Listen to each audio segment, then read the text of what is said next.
இதுவரைக்கும் புகார் பல இடங்களிலே இந்து மக்கள் கட்சியின் சார்பிலே இசைவாணி மீது நடவடிக்கை எடுக்க வேண்டும் என்கிற புகாரை கொடுத்திருக்கிறோம்.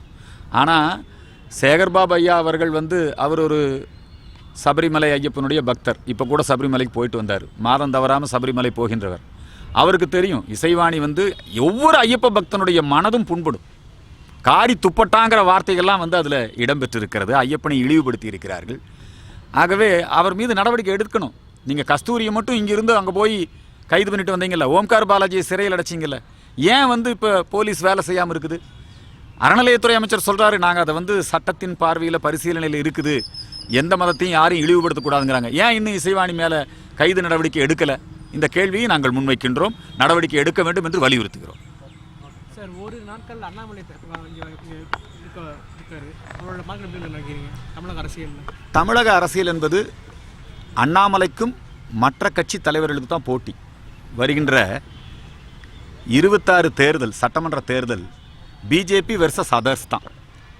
இங்கே இருக்கக்கூடிய திமுக, அதிமுக, இப்போ புதிதாக தோன்றிய தமிழக வெற்றி கழகம், இவங்க எல்லாருமே தேசிய மாடலை எதிர்க்கிறவங்க.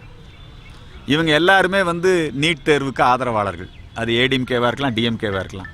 எல்லாமே இருமொழி கல்விக் கொள்கை பேசுகிறவங்க, எல்லாமே விஸ்வகர்மா திட்டத்தை எதிர்க்கிறவங்க, எல்லாமே பொருளாதார அடிப்படையில் ஏழைகளுக்கான இடஒதுக்கீட்டை எதிர்க்கிறவங்க.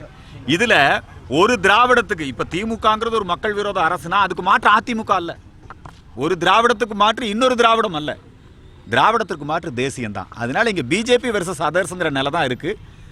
அண்ணாமலை அவர்கள் தமிழகத்தினுடைய அந்த அரசியலுக்கு மீண்டும் திரும்பி அவர் செயல்பட ஆரம்பிக்கின்ற பொழுது அண்ணாமலை வெர்சஸ் அதர்ஸ் தான். Annamalai versus Stalin, Annamalai versus Edappadi, Annamalai versus நாம் தமிழர், அண்ணாமலை வெர்சஸ் வெற்றி கழகம். இதுதான் இன்றைக்கி தமிழ்நாட்டினுடைய அரசியல் சூழ்நிலையாக இருக்கிறது. 26 தேர்தலையும் அண்ணாமலையா மற்றவர்களா, அதே மாதிரி பிஜேபியா மற்ற கட்சியா, அப்படித்தான் 26 தேர்தல் இருக்கும். இது ஒரு சித்தாந்த ரீதியான தேர்தல். திராவிடமா தேசியமா?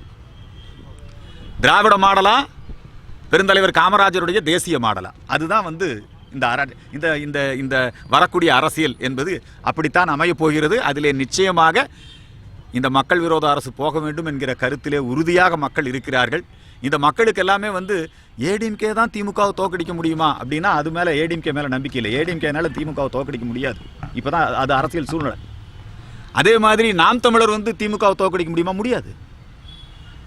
தமிழக வெற்றி கழகம் திமுகவை தோக்கடிக்குமா? முடியாது. பாஜக மத்தியில் ஆளுங்கட்சி. பாஜகவால் தான் இந்த திமுகவை தோக்க முடியும், மக்கள் விரோத அரசாங்கத்தை அகற்ற முடியும். இன்னைக்கு மகாராஷ்டிரத்திலே மிகப்பெரிய வெற்றியை பாஜக அடைந்திருக்கிறது.